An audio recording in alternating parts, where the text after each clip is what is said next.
Hello friends, welcome to UPSC Eureka. Basically Rahul Gandhi ji का conviction होने के साथ साथ डिस्क्वालिफिकेशन भी हो गया फ्रॉम मेंबरशिप ऑफ पार्लियामेंट। और डिस्क्वालिफिकेशन जो मेंबरशिप ऑफ पार्लियामेंट में जो गैजेट नोटिफिकेशन निकला है उसमें काफ़ी important point regarding representation of the people act 1951 और आर्टिकल 102(1) ई के बारे में बताया गया है। और इस वीडियो में आपको नेक्स्ट जो डिफेमेशन केस से लेकर के जो कन्विक्शन का आधार बना है उससे लेकर के डिस्क्वालिफिकेशन तक में जो भी इम्पोर्टेंट पॉइंट हो सकता है, जैसे डिफेमेशन केस क्या है और उसमें इंडियन पीनल कोड का सेक्शन 499 का जिक्र किया गया है, सेक्शन 500 का जिक्र किया गया है। तो ये सब क्या है और representation of the people act किस प्रकार से लागू हुआ है उनके डिस्क्वालिफिकेशन में, ये इसके बारे में डिस्कस इसमें किया जाएगा। और नेक्स्ट जो इम्पोर्टेंट पॉइंट है वो है आपका lily Thomas versus union of India का केस जो था, जिसके कारण जो सेक्शन 84 था उसको स्ट्रक डाउन कर दिया गया। और Lok Prahari versus union of India 2018 में जो है supreme court clarified that the disqualification will not operate from the day of the stay of the conviction of the appellate court. So 2018 का केस भी जो है राहुल गांधी के ऊपर परेशान करने वाला है, क्योंकि मान लीजिए कि वो सेशंस कोर्ट में स्टे लगाने के लिए जाते हैं, लेकिन उनका कन्विक्शन अगर पर स्टे भी लग जाता है लेकिन उनका डिस्क्वालिफिकेशन उस डे से ऑपरेट नहीं होगा। ये लोक प्रायडी का केस है, क्योंकि गैजेट नोटिफिकेशन फिर निकालना पड़ेगा उनका डिस्क्वालिफिकेशन को हटाने के लिए। तो ये सब कुछ इंपॉर्टेंट पॉइंट है। आर्टिकल 102(1) और आर्टिकल 191 जो ग्राउंड्स बना है उनके डिस्क्वालिफिकेशन का, ये इसमें मेंशन किया गया है। फिर है disqualification on the grounds of defection, article 102(2) जो डिफेक्शन एंटी डिफेक्शन लॉ लाया गया था, तो उसके रिगार्डिंग भी इम्पोर्टेंट पॉइंट है। ये भी ग्राउंड होता है disqualification of the members of parliament, और आप लेजिस्लेचर बोल सकते हो। सो सबसे पहले हम लोग देखते थे नोटिफिकेशन में जो इम्पोर्टेंट पॉइंट दिया गया है कि राहुल गांधी को वायनाड पार्लियामेंट्री कंस्टिट्यूंसी जो केरला है उनका, वहाँ से डिस्क्वालीफाई कर दिया गया मेंबरशिप ऑफ पार्लियामेंट से। कब से डिस्क्वालिफिकेशन माना जा रहा है, तो 23 आप देख लो यहाँ पे 23 मार्च 2023। और ये जो कन्विक्शन प्रोनाउंस्ड किया गया है, किसके द्वारा प्रोनाउंस किया गया है, तो court of chief judicial magistrate के द्वारा। तो आपको इसमें समझना पड़ेगा court of chief judicial magistrate ही क्यों सुना है इस केस को, दूसरा भी सुन सकता था, क्योंकि ये क्रिमिनल डिफेमेशन केस था। क्रिमिनल डिफेमेशन आपको ये समझना पड़ेगा कि क्रिमिनल डिफेमेशन और सिविल डिफेमेशन क्या होता है। इंडिया में बेसिकली जो डिफेमेशन का केस होता है बोथ क्रिमिनल ऑफेंस है और सिविल ऑफेंस है। क्रिमिनल ऑफेंस में क्या होता है, अगर कोई क्रिमिनल सूट फाइल किया तो उसमें क्या हो सकता है, इम्प्रिजनमेंट हो सकता है। तो आप इसमें देख लो, इसमें सेंटेंस जो है इम्प्रिजनमेंट हो सकता है। और सिविल में क्या हो सकता है कि उसको कम मॉनेटरी रिलीफ देना पड़ जा सकता है, कंपनसेशन देना पड़ जा सकता है। आप सिविल केस जानते ही हो, जैसे कि ज़मीन जायदाद का झगड़ा होता है, मैरिटल वगैरह का होता है। क्रिमिनल केस जैसे किसी को कोई मारने की कोशिश किया, ये वो सब क्रिमिनल केस होता है। तो क्रिमिनल केस के लिए अलग कोर्ट है।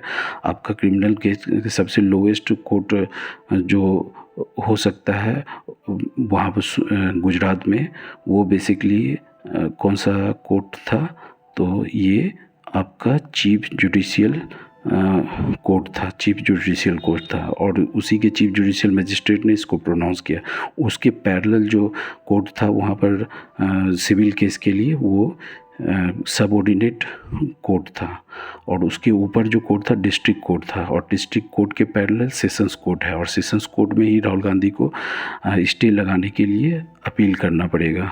सो ये कुछ हायरार्की है, और सेशंस कोर्ट भी नहीं सुनता है तो हाई कोर्ट जाना पड़ेगा, हाई कोर्ट के बाद सुप्रीम कोर्ट जाना पड़ेगा। तो ये कुछ फॉलो करना पड़ेगा उनको।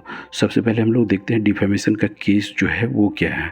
डिफेमेशन मैंने अभी तुरंत बताया कि वो क्रिमिनल ऑफेंस भी हो सकता है या सिविल ऑफेंस भी हो सकता है। वो डिपेंड करता है कि जो ऑफेंड हुआ है वो किस प्रकार का केस फाइल करता है। तो अगर मान लीजिए कि अभी राहुल गांधी के केस में क्रिमिनल डिफेमेशन सूट फाइल किया गया था, और क्रिमिनल डिफेमेशन सूट फाइल करने के कारण क्या है कि उन पर जो इम्प्रिजनमेंट का खतरा आ गया, 2 साल का सज़ा हो गया, उनको जेल जाना पड़ सकता है 2 साल के लिए, और 2 साल के लिए जाना पड़ सकता है, लेकिन उसके बाद भी 6 साल तक वो डिस्क्वालीफाइड रहेंगे। तो एक तरह से वो 8 साल तक चुनाव नहीं लड़ सकेंगे, ये आपको दिमाग में रखना है। सो जो ये कन्विक्शन दिया गया है, बेसिकली आधार बनाया गया है उस पनिशमेंट को देने के लिए सेक्शन 499 ऑफ आईपीसी, ये आपको दिमाग में रखना है।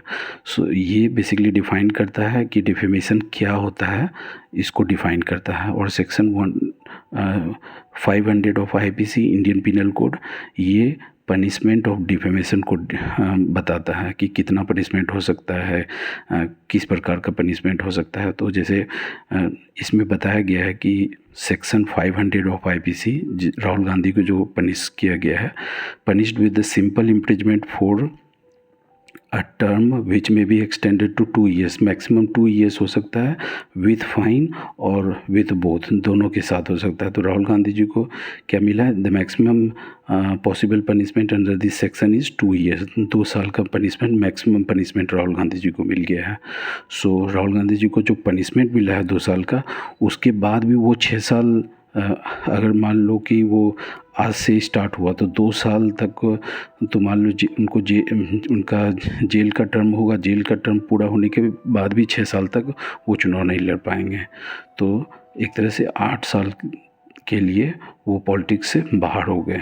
तो नेक्स्ट हम लोग देखते हैं कि इसमें जो आईपीसी और सीआरपीसी, इसमें जो आईपीसी इंडियन पिनल कोड और सीआरपीसी भी आप जानते हो कि सीआरपीसी होता है, ये क्या होता है, कोड ऑफ क्रिमिनल प्रोसीजर, और आईपीसी क्या होता है, ये होता है इंडियन पिनल कोड। तो इंडियन पिनल कोड में पनिशमेंट के रिगार्डिंग बताया जाता है, पनिशमेंट का डिफिनेशन, जैसे क्राइम का डिफिनेशन और क्राइम के लिए क्या पनिशमेंट होगा उसके बारे में, और सीआरपीसी में उसका प्रोसीजर के बारे में बताया जाता है कि उस जो भी एक्यूज्ड है उसको पनिशमेंट देने के लिए जो इन्वेस्टिगेटिंग ऑफिसर होगा वहाँ से लेकर के जज तक क्या प्रोसीजर फॉलो किया जाएगा, उसके लिए क्या एविडेंस इकट्ठा किया जाएगा, एविडेंस इकट्ठा करने का क्या तरीका होगा, वो सब सीआरपीसी में दिया जाता है। तो आपको इसमें आईपीसी एंड सीआरपीसी के बारे में जानने के लिए मिला। आईपीसी सीआरपीसी का अंतर क्या होता है, तो इंडियन पिनल कोड, पिनल मतलब हो गया पनिशमेंट, और सीआरपीसी में आप प्रोसीजर को पकड़ो तो प्रोसीजर को फॉलो किया जाता है। तो ये बेसिकली जो आईपीसी और सीआरपीसी में डिफरेंस बताता है। तो इसमें क्या है कि मैक्सिमम पनिशमेंट हो गया है राहुल गांधी को 2 साल के लिए।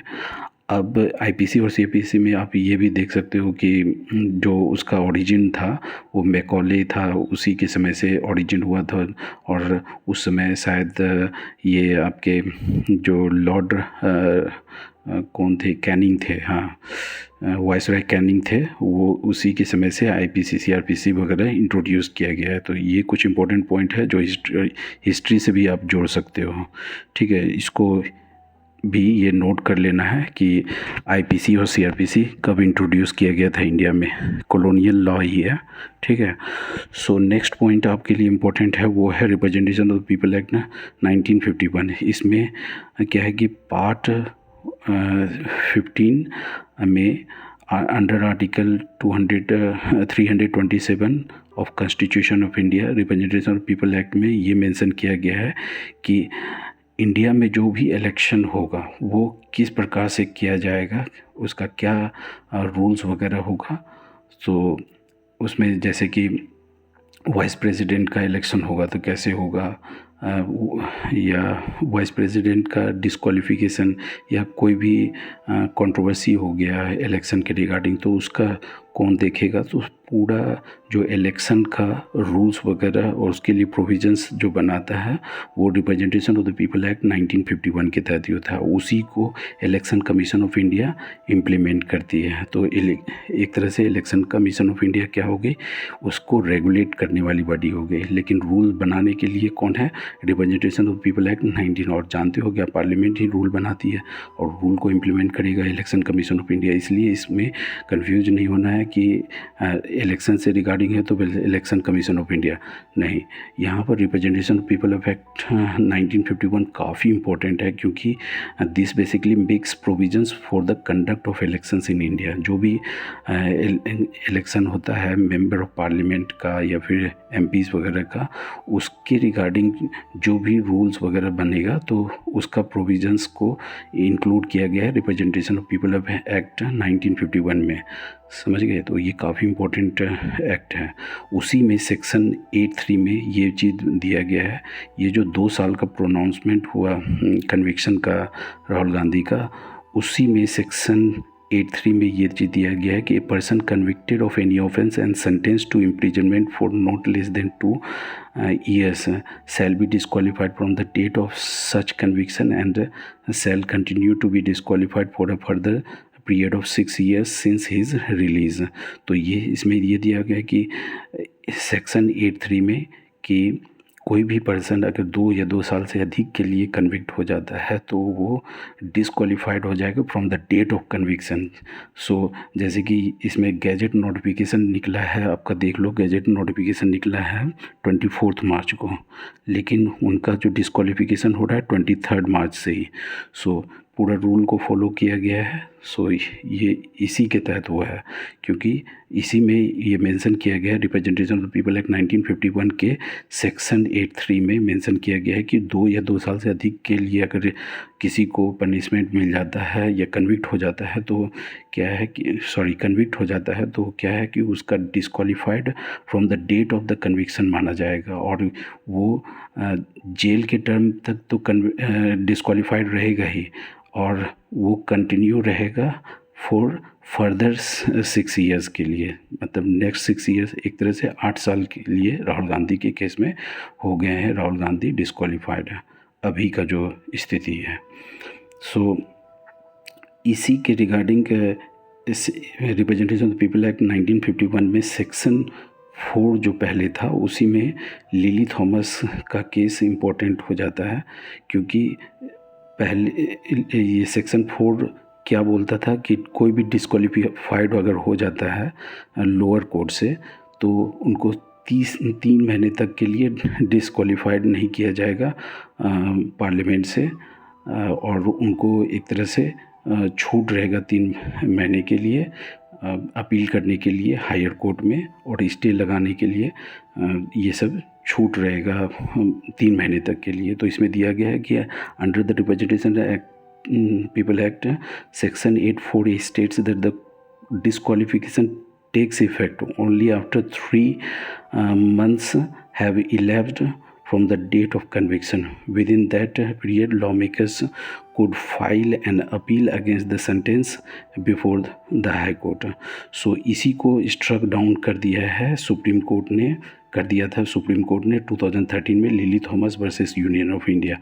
इसीलिए इसको बहुत ही एक तरह से वाटरशेड मोमेंट और यू कैन से बहुत ही इम्पोर्टेंट जजमेंट माना जाता है lily Thomas versus union of India, क्योंकि सुप्रीम कोर्ट ने क्लियर बोला कि ये जो सेक्शन 84 है representation of the people act, ये टोटली अनकॉन्स्टिट्यूशनल है, और जो भी पार्लियामेंट के मेंबर हैं या फिर एमएलएज हैं अगर कन्विक्ट जिस दिन से हुए हैं उसी दिन से उनको डिसक्वालीफाइड माना जाएगा अंडर सेक्शन 83।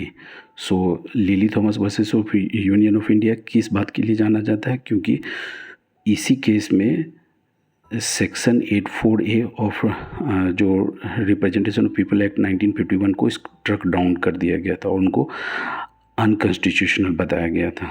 नेक्स्ट जो हम लोग देख लेते हैं, लोक प्रहरी का केस क्या है, लोक प्रहरी वर्सेस यूनियन ऑफ इंडिया, ये भी इम्पोर्टेंट है। अभी राहुल गांधी जी को ये इससे भी प्रॉब्लम होने वाला है, क्योंकि सुप्रीम कोर्ट ने इसमें क्लैरिफाइड किया था कि disqualification will not operate from the date of stay of conviction by the appellate court. तो अगर मान लीजिए कि सेशंस कोर्ट में जाते हैं और एक हाइपोथेटिकल बोलते हैं कि वहाँ पर स्टे लग जाता है, तो ऐसा नहीं कि स्टे लग जाने से उनका डिस्क्वालिफिकेशन उसी डेट से ऑपरेट हो जाएगा। उसके लिए भी अलग नियम है, गैजेट नोटिफिकेशन निकालना पड़ेगा उनका डिस्क्वालिफिकेशन को रिमूव करने के लिए। अब वो पार्लियामेंट पर डिपेंड करता है, पार्लियामेंट के सेक्रेटरीट पर डिपेंड करता है। सो अंडर आर्टिकल 102(1)(e) का मेंशन किया गया है उसमें, वन गैजेट नोटिफिकेशन में आप देखो अंडर आर्टिकल 102, तो इसमें ग्राउंड बताया गया है कि किस ग्राउंड पर डिस्क्वालीफाइड होंगे हम भी। तो ए member of parliament and A member of legislative assembly, legislative assembly के लिए 191(1) है और मेंबर ऑफ पार्लियामेंट के 102(1) है। So will be disqualified. So A member of parliament will be disqualified under the article 102(1) है, और ये आपका लेजिस्लेटिव असेंबली का जो डिस्क्वालिफिकेशन होगा वो 191(1) के तहत होगा। सो इसमें ग्राउंड्स बताया गया, जैसे कि पहला जो है इसमें लिस्ट पार्ट 1 में जो 1 दिया गया है, पार्ट 1 में ये ग्राउंड सब है, जैसे कि ऑफिस ऑफ प्रॉफिट होल्ड करेगा, या फिर अनसाउंड माइंड है और कोई किसी कॉम्पिटेंट कोर्ट के द्वारा ये डिक्लेयर कर दिया गया कि थोड़ा अनसाउंड माइंड मतलब पागल हो गया है, इंसॉल्वेंट हो गया है, या वो सिटीजन ऑफ इंडिया नहीं है, या वॉलेंट्री किसी दूसरे देश का सिटीजनशिप एक्वायर कर लिया है। और जो अभी जो राहुल गांधी जी का केस में जो अप्लाई किया गया है वो है ये वाला कि if he is disqualified by under any law made by the parliament. So यही तो लॉ जो representation of the people act 1951 में जो सेक्शन 8(3) है, उसी में ये चीज़ तो पूरा मेंशन किया गया है, तो पार्लियामेंट के द्वारा लॉ बनाया गया है। सो इसी को यहाँ पर बोला गया है कि किसी भी लॉ के तहत अगर जो पार्लियामेंट के द्वारा बनाया गया है अगर डिस्क्वालीफाइड हो जाते हैं तो उनका ये ग्राउंड बनता है डिस्क्वालिफिकेशन का। सो ये इम्पोर्टेंट हो गया। आर्टिकल 102(1)(e) इसीलिए बोला जाता है क्योंकि इसमें ई वाला सबसेक्शन में इसको बताया गया है। और आप जानते हो कि disqualification on the ground of defection भी होता है, जिसमें कि अंडर आर्टिकल 102(2) ये 102(1) था, ये 102(2) है। और इसमें disqualification on the ground of defection होता है कि जैसे पार्टी चेंज कर लिया, और उसके लिए भी है कि अगर 2/3 आदमी किसी पार्टी का टूट करके चला जाता है किसी में, तो उसको डिस्क्वालीफाइड नहीं माना जाता है, 2/3 से ज़्यादा हो जाता है तो। सो बहुत सारा उसमें प्रोविजंस वगैरह है। सो इसमें इम्पोर्टेंट क्या है कि आपका शेड्यूल 10 जो है लाया गया था, शेड्यूल 10 कॉन्स्टिट्यूशन ऑफ इंडिया में मेंशन किया गया था आपका 52nd अमेंडमेंट एक्ट 1985, वो इम्पोर्टेंट हो जाता है कि उसी को एंटी डिफेक्शन के लिए लाया गया था। और ये आर्टिकल 102(2) ये जो है ग्राउंड बताया गया है disqualification on the ground of defection. So ये कुछ इम्पोर्टेंट पॉइंट है आपको जानना चाहिए डिस्क्वालिफिकेशन के लिए। So disqualification on the ground of defection 102 important है, 102(1) और 191 जो है वो लेजिस्लेटिव असेंबली के मेंबर के लिए है, और lily Thomas versus union of India important हो जाता है आपके लिए। नेक्स्ट जो है representation of the people act, ये काफ़ी इम्पोर्टेंट है। डिफेमेशन का केस जो है बहुत क्रिमिनल केस भी होता है, सिविल केस भी होता है, और डिपेंड करता है अब केस किस प्रकार का फाइल किया गया है। सो ये कुछ इम्पोर्टेंट पॉइंट था रिगार्डिंग राहुल गांधी का डिफेमेशन केस से लेकर के डिस्क्वालिफिकेशन में जो भी इम्पोर्टेंट पॉइंट बन सकता था इसमें मेंशन किया गया है।